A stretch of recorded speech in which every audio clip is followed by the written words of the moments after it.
1951, almarhum mulai belajar seni biola pada umur 10 tahun.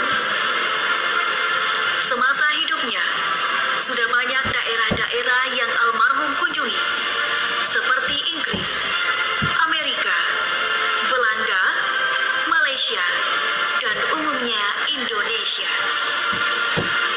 Karya yang dihasilkan diantaranya Kaba Sutan Palembang, Kaba Sabainan Alui, Kaba Paruntuangan, Pajalanan dan Pacarayan, Kaba Merantau ke Malaysia, Sigumbang Data, Sigumbang Lagan Ayi Aji, Sigumbang